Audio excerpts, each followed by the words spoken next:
In this mini lesson, we're going to talk about gender and gender stereotypes. Prejudice that is based on gender is referred to as sexism. Often we tend to think of sexism as something that happens to women. And this is because traditionally women have been lower in social and economic power and political power within society. So often we tend to think of women as the victim when it comes to sexism. However, men can also be the victims of sexism. Can you think of any instances? The ones that you're probably thinking of are instances where men are in female fields or things that we traditionally associate with work for women.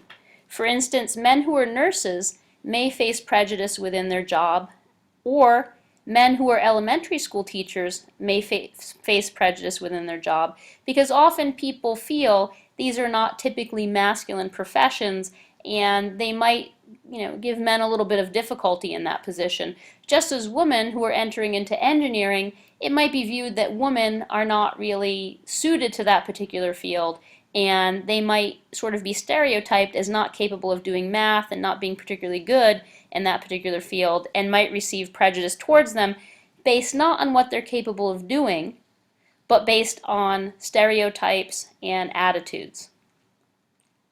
Individual prejudice against women can come in two forms: hostile sexism or benevolent sexism. Hostile sexism is what we often tend to think of as sort of angry sexism towards women.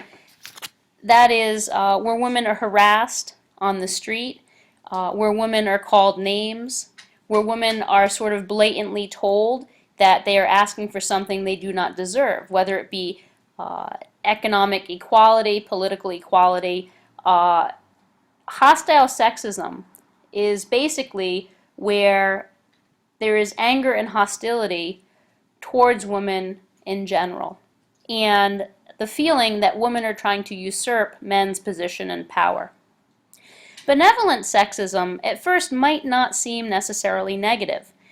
It's based on almost sort of flattering women, that women are better nurturers, that women, in terms of taking care of children, they do a much better job. They work better with children. That women are understanding, that they will sacrifice. And these are all good things. The problem is when there's assumption that all women will do these things. It's, again, sort of like we discussed with, positive stereotypes, it paints women into a corner. What if you don't necessarily want to spend a lot of time with children? What if you wanted to spend a lot of time on your career? What if you don't necessarily feel comfortable or like being around kids? It paints you into a corner of assuming that if you don't do that, then maybe there's something wrong with you. So benevolent sexism sort of puts women on a pedestal, but when women defy those stereotypes, they're often punished for it.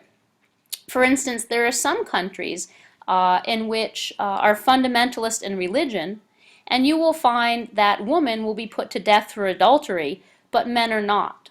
And when you look at the explanation for that, it's often cited that women are more moral and have better self-control.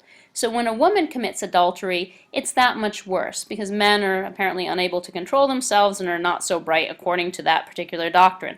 You can see where this results in unequal treatment towards women, even though the basic premise of being more moral and more able to control yourself seems like a good thing. When women are assertive, sometimes they can also be put down. So I have a clip which is an example of hostile sexism.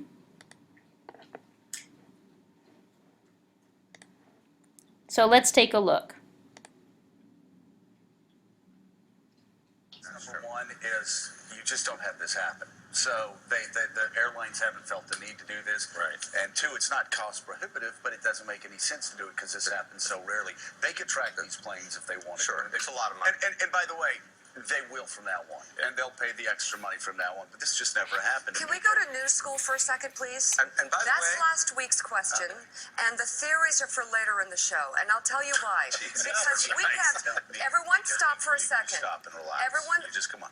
You just come on. Stop We're for a gonna- second. I'm gonna have to ask you to just bring it down and relax a little bit. I think you're a because little upset. here's what we've got at this point. It's 17 minutes past the hour. I practice We shouldn't be meditation talking over about spring theories. If you want to go to a network that Oh, has theories about Pakistan, we go. just blared across for hours and hours and hours, you've got many choices I out love there. Pakistan. Okay, but that's actually capitalizing on a non-story for the sake of ratings because people's imaginations are pricked by this, and that's not responsible. We did the playing, we will do the playing, it will be done again, we will do the facts. Okay, feel like okay? I feel And like how I'm do we James not Brown, know? Is the Sandler's. Can I get the cape and say, come on, Just stop. We've got to go to Ukraine. So you have here an example of a woman who is trying to make a point, trying to get the discussion back on track, and she's told to relax, to take it down a notch. This is a way in which, hostile sexism is often exhibited, where women are not allowed to speak equally or to have equal voice, and when they do get assertive, they're told to sort of take it down a notch, to relax, because to be assertive is not to be feminine. In terms of institutional practices, these are things that are done that are not necessarily from one individual to another. So with individual prejudice, or sexism as we call it when it comes to gender, it's one person and their particular attitudes towards someone of another gender. But institutional practices are things that it can occur on a systemic and societal level. It's not from one person to another, but some mechanism, something that exists within the society that oppresses a particular group, but doesn't necessarily have to be upheld by any one particular individual. The glass ceiling is something that is a known institutional practice. And this is where women, on average, are not paid as much as men, about 70 cents to every man's dollar. If you look at management positions, women in management positions, middle management, have gone from 16% in 1972 up to 42% currently. Yet, if you look at the top executives, the people who run the companies, you see it's gone only from 3% in 1972 to 5% currently. So there's something going on where women are making it into middle management, into that sphere, but men who maybe are not as qualified or haven't been there as long or maybe not as good of a candidate are passing them by, and they're sort of wondering. And the reason why it's called a glass ceiling is because it's difficult to see. You get to a certain point and your career goes stagnant and you don't really understand what's going on. And the reason why is it's not any one individual, but it's a societal practice. It's a practice going on within many, many companies across an entire nation. So we have here a current report on the state of the glass ceiling in America. In the outside world, the United States is often called the land of opportunity. The idea of the American dream has brought countless immigrants to this country. But is that dream still alive? And does it matter if you're a man or a woman? As CCTV's Emily Grew reports in our continuing series on the American dream, it may be harder to get ahead here for women.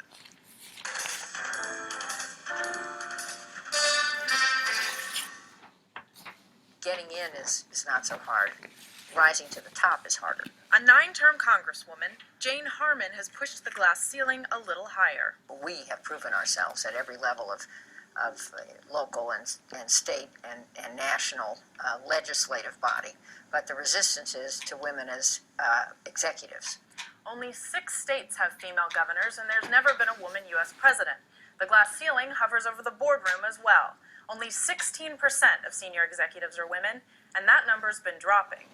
It's a problem if half of your talent pool doesn't make its way into the senior ranks. David Chavrin founded the Center for Women in Business to get more women into the C-suite. He says the glass ceiling is a waste of capital. Every company we talk to talks about their need for talent. Right? We need the best talent. The best talent wins. Family life can slow careers for mothers and caretakers, but Chavrin points to another issue. Part of it is the organizations, the companies, having a vision about who they see as a senior executive or a CEO, and not really being able to look beyond that vision of an old white male with gray hair. In business and politics, the solutions are similar. In general, it's about having champions inside organizations. The first thing is role models. I mean, women have to see that this can happen. To crack America's glass ceiling, Harmon looks to the world. She hosts the ultimate group of role models, the Council on Women World Leaders, women who head countries. More than 50 women have been elected as heads of state since 1960, most recently in South Korea. We're seeing this trend, and we have this organization of these women, which we hope will provide, will help them become mentors to other women. For her, there's no alternative. Quoting her friend Madeleine Albright, "There is a cold place in hell for women who don't help women." I think it is mandatory. I think it is a moral obligation. Emily Drew, CCTV.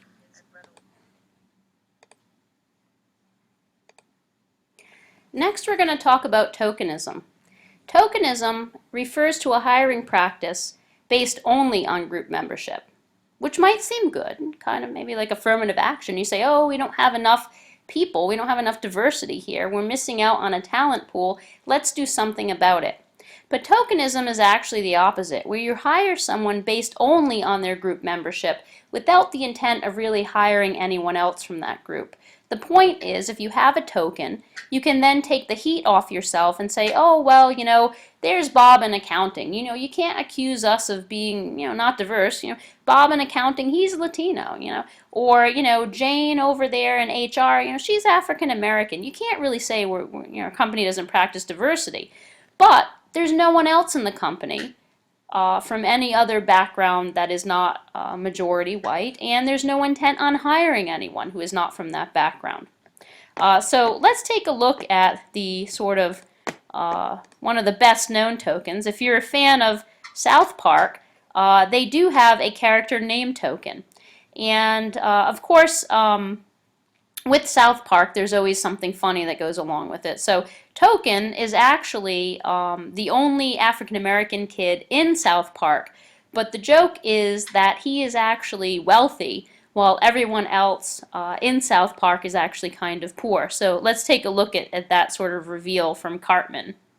Oh, let's just see where Token's clothes come from, shall we?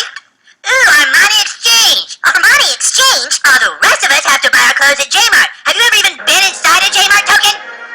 I didn't think so. Yeah, dude, your family's so rich they have their own pool table. Yeah, and their own sprinkler system. You don't think you're rich? Connor. So there you have Token, who is, again, sort of play on the concept from the creators of South Park, where rather than the token minority being someone who sort of has lesser characteristics, he's actually maybe slightly better than the other kids. Someone else who's a token is Hillary Clinton, who you might not necessarily consider to be a token because she's so well known and so famous. But as the film clip pointed out, nationally, women make up only a very small amount of the political body, about 15% of U.S. House of Representatives and senators, and are about 50% of the population. So successful women in politics are actually rare, although we do sort of have these exemplars that sort of stand out and are held up as evidence that women can sort of participate in politics equally, even though when you actually look at the numbers across the board, that is not the case.